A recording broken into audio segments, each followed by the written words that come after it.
Gas convenient cars or sports cars? That's the question. Who prefers which?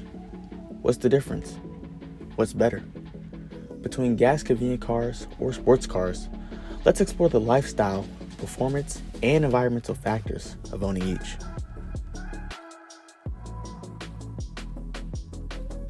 Cars have always been a good source of transportation, whether if it's fast or slow. Having a sports car can add excitement to your everyday life, knowing that you're driving behind a very powerful engine. But there are also other people who would rather choose to drive a normal car, especially if it's gas convenient. They also might not want that much attention being drawn to their vehicle. To get more insight, we asked several people different questions about their lifestyles and which car they would prefer, whether it's owning a sports car or a regular gas convenient car. Me personally, I prefer a sports car or any performance car, whether it's a sports car, muscle car, drift car, even a static car that's just lowered and slammed on some big chrome wheels. Like just anything that involves that culture, I would take over any standard pedestrian vehicle on the road that you see every day. I own a Toyota Highlander, which is an SUV. I like that the SUV sits up high and I can see the road better and I can see all the cars around me. Well, I have an SUV and I really like the way that it drives. Even though it's a Lexus, it has a Toyota engine, so it rides really well.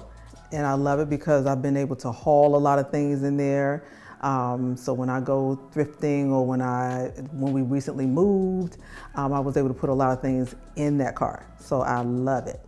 What I enjoy the most about owning a sports car is not being average.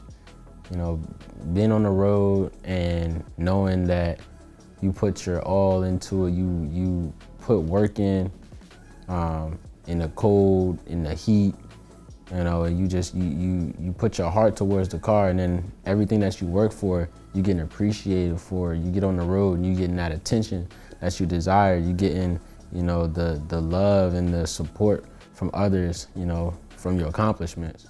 According to Statista.com, the sports car market in the United States is expected to rise 0.51% from 2023 to 2027. Well, I didn't like the fact that I had to spend so much money on gas. That's one of the things I didn't personally like about the car. I mean, that's not really saying so much about the car itself. It was so much about the gas as it was about the gas. But that's about the only thing. I mean, other than that, I love the car. Well, with the SUV, it's a little big and bulky. It's good for hauling things, but it's kind of, you know, parking spaces are a little tight and things, so. What I don't like about it would probably have to be reliability. I know for most car guys, reliability is probably the biggest issue. It all depends on your car, but most likely, if you're daily in your car and it's a fast car, it's getting towed up in some type of way. And once you fix something, there's always something else that's breaking that you gotta fix. But with some little tender love and care, you know, you can keep it running. But that's the whole thing is like putting your heart into a car. If your heart is in it, if you love this car, you'll do whatever it takes to keep it running.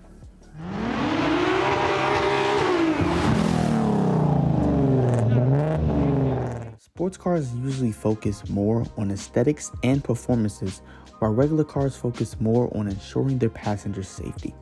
If you want a fast car, there are certain modifications that give your car power. Having a sports car can be fun, but also risky if you're not being careful on the road. Regular cars normally come with stocked engines, and their focal point is to get from point A to point B safely. Some people want their car to look and drive a certain way. We asked these same people about their car's performances and modifications to the vehicles. I done dabbled and dabbled in pretty much everything you can think of. Suspension, wiring, light work, headlight work, motor work, injectors, intakes, cold air intakes, exhaust modifications, headers, test pipes, all the way back. Upgraded, slotted and drilled brakes and rotors, anything you can think of. Not outside of maintenance. Oil change, you know, fluids and things like that, but nothing major. Just lightweight oil changes, tune-ups, but nothing major. When collecting data from the U.S. consumers, sports car ownership only made up around 2.7% of the population. Main problem, as all VQ owners know, oil. We burn through oil like it's water. You go out 5 miles and you're already halfway. I've had tire pressure issues for some reason on one side, but once we got new tires, that solved that. So These interviews introduce key factors that each vehicle could potentially come across. Both sides of the car community shared their opinion on performance and modifications. However, we can't forget how each car affects the environment.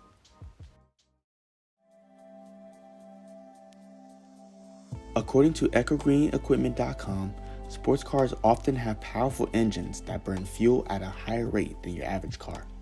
We asked some people if they think sports cars are damaging or non-damaging to the environment.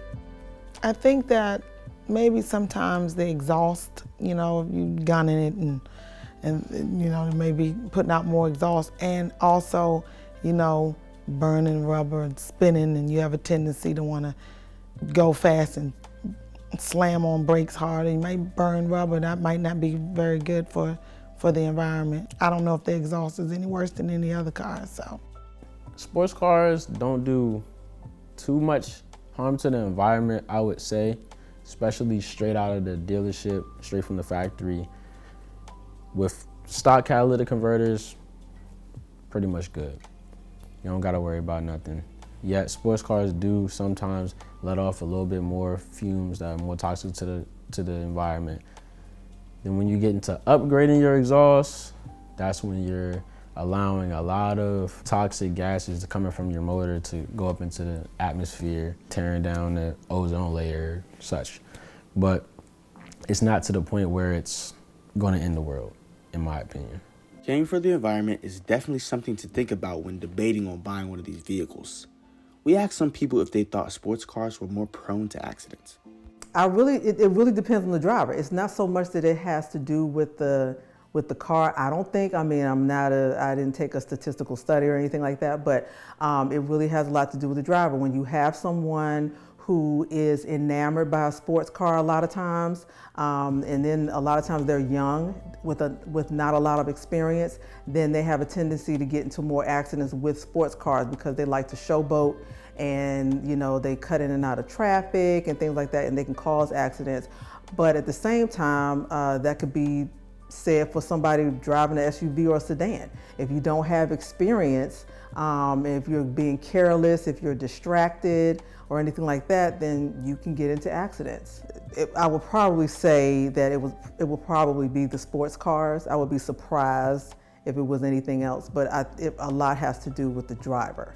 I believe that sports cars definitely get more accidents than standard everyday pedestrian cars. Anytime you have a sports car, you're bound to get into some nonsense. You're not gonna just drive normally and not withhold that power. And some people can't handle that power. Some people are not responsible enough to control their foot. So you let a powerful vehicle in the wrong person's hands, you're gonna get some bad situations. Sports cars also have a history of street racing and plenty of accidents. According to EcoGreenEquipment.com, in the United States, an estimated 6,000 sports cars crash each year, 1,000 of them being fatal. Some people are willing to take the risk of driving sports cars knowing that they can be more dangerous and bad for the environment. However, whether you have a modified car or a stocked one, each should be able to be enjoyed equally.